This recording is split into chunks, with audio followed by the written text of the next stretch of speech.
नमस्कार। स्वागत है आपका विकास जाजिम शो में। आज हम करंट अफेयर्स के एक महत्वपूर्ण विषय को बहुत आसान भाषा में समझने जा रहे हैं। जी। तो चलिए पहली खबर से शुरू करते हैं। ये है ग्राम उत्थान शिविर के बारे में।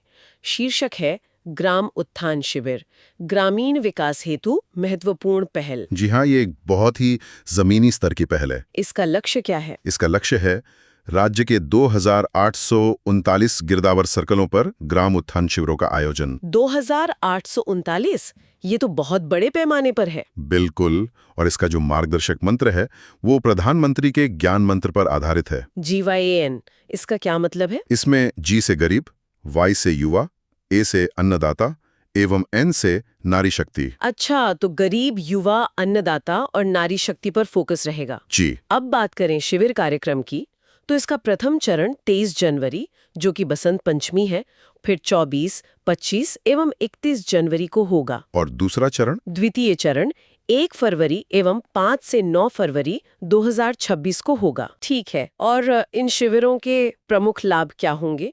मतलब आम लोगों को क्या फायदा मिलेगा?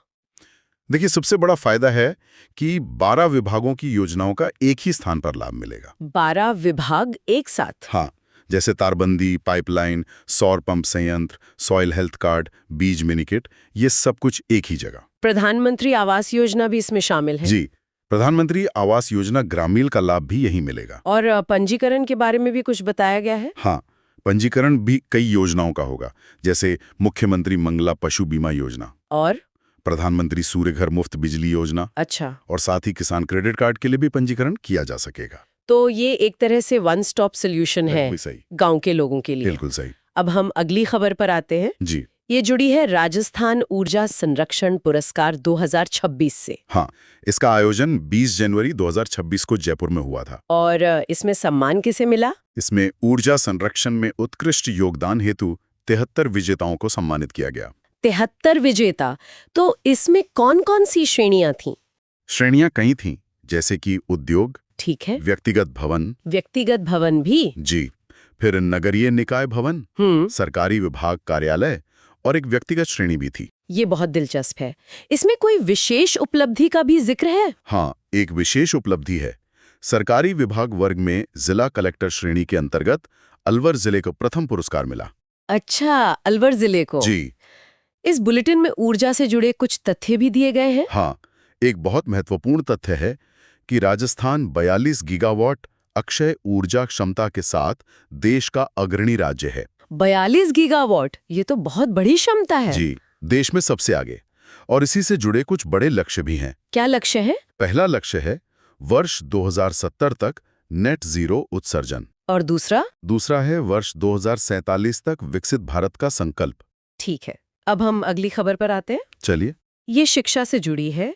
मेगा PTM एवं निपुण मेला, जो 23 जनवरी को होगा। जी, इसका आयोजन प्रदेश के सभी राजकीय विद्यालयों में एक साथ किया जाएगा। सभी विद्यालयों में एक साथ?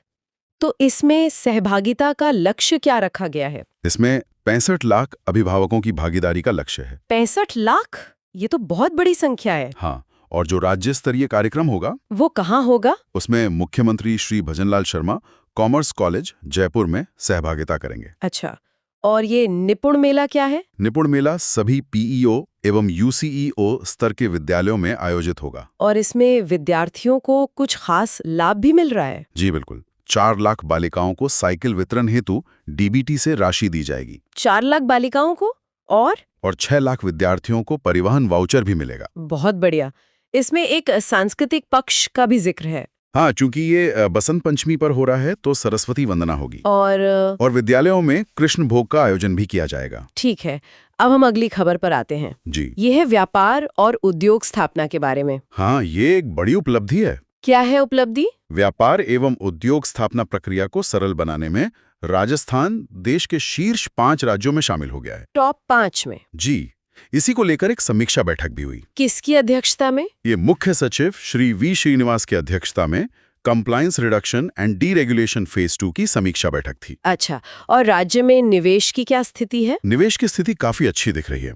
राइजिंग राजस्थान के तहत 35 लाख करोड़ रुपए के MOUs हुए हैं। 35 लाख करोड़। जी, और सबसे महत्वपूर्ण बात यह है कि इनमें से 8 लाख करोड़ रुपए के प्रोजेक्ट्स पर कार्य प्रारंभ हो चुका है। मतलब सिर्फ कागज पर नहीं, काम भी शुरू हो गया है। बिल्कुल। अब हम अगली खबर पर आते हैं। ये चिकित्सा सेवा से संबंधित है, खासतौर पर भरतपुर का RBM अस्पताल। जी, इसमें एक बड़ी उपलब्धि हासिल हुई है। क्या है वो? RBM अस्पताल टेलीमेडिसिन के क्षेत्र में नया हब बन गया है। टेलीमेडिसिन का हब? हाँ। तो इससे कितने लाभार्थी हैं? अब तक 9,126 मरीज लाभान्वित हो चुके हैं। 9,000 से भी ज्यादा? जी, और इसमें सिर्फ राजस्थान ही नहीं, अन्य राज्यों के मरीज भी शामिल हैं। ये कैसे काम करता है? इसकी प्रणाली क्या है? ये ई-संजीवनी OPD पोर्टल के माध्यम से ऑनलाइन परामर्श एवं उपचार प्रदान करता है। तो घर बैठे ही विशेषज्ञ सलाह मिल जाती है? सही समझे। अब हम अगली खबर पर आते हैं। ये है पुलिस आधुनिकीकरण के बारे में, ऑनलाइन MLC और पोस्टमार्टम। हाँ, इसमें एक नया नियम लागू होने वाला है। क्या नियम है? 1 फरवरी 2026 से MLC एवं पोस्टमार्टम रिपोर्ट सॉफ्टवेयर से तैयार की जाएंगी। 1 फरवरी से? और ये डिजिटल प्रणाली कैसे काम करेगी? ये CCTNS के माध्यम से एक ऑनलाइन प्रक्रिया होगी। CCTNS के जरिए? जी, इससे पारदर्शिता एवं जवाबदेही सुनिश्चित होगी। तो पूरी प्रक्रिया पारदर्शी हो जाएगी। बिल्कुल। अब हम अगली खबर पर आते हैं। ठीक है। ये है 16वां राष्ट्रीय मतदाता दिवस। जी, ये 25 जनवरी 2026 को मनाया जाएगा। इसका उद्देश्य क्या है? इसका उद्देश्य है मतदाता जागरूकता एवं लोकतांत्रिक सहभागिता को बढ़ावा देना। इसमें कोई डिजिटल सुविधा भी है? हाँ, ECINET पोर्टल एवं मोबाइल ऐप की सुविधा है। अच्छा, और मतदाता पंजीकरण के बारे में भी कुछ नया है? जी, अब वर्ष में 4 योग्यता तिथियां हैं। 4 तिथियां कौन-कौन सी?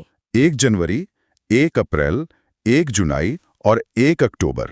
तो अब युवाओं को लंबा इंतजार नहीं करना पड़ेगा? नहीं, और किसी भी तरह की सहायता के लिए हाँ, एक मतदाता हेल्पलाइन नंबर 1950 भी है। 1950? जी। अब हम अगली खबर पर आते हैं। जी, ये आखिरी खबर है। यह है राज्यपाल संवाद, आदिवासी युवा आदान प्रदान कार्यक्रम। जी, इसका आयोजन राजभवन में हुआ, जहां राज्यपाल श्री हरिभाऊ बागड़े द्वारा संवाद किया गया। इसमें सहभागिता कहाँ से थी? इसमें उड़ीसा, छत्तीसगढ़, मध्य प्रदेश, महाराष्ट्र, झारखंड सहित विभिन्न राज्यों के आदिवासी युवा शामिल थे। मतलब ये एक राष्ट्रीय स्तर का कार्यक्रम था। हाँ। और इसका उद्देश्य? इसका उद्देश्य है युवाओं को राष्ट्र निर्माण से जोड़ना और सांस्कृतिक आदान प्रदान को प्रोत्साहन देना। बहुत अच्छी बात है। यदि आपको ये व्याख्या पसंद आई हो तो हमारे YouTube चैनल विकास जाजिम को सब्सक्राइब करें। इस ऑडियो को अपने दोस्तों के साथ शेयर करें और अगर पसंद आया हो तो लाइक जरूर करें। अपने सुझाव और विचार कमेंट बॉक्स में अवश्य लिखें। धन्यवाद।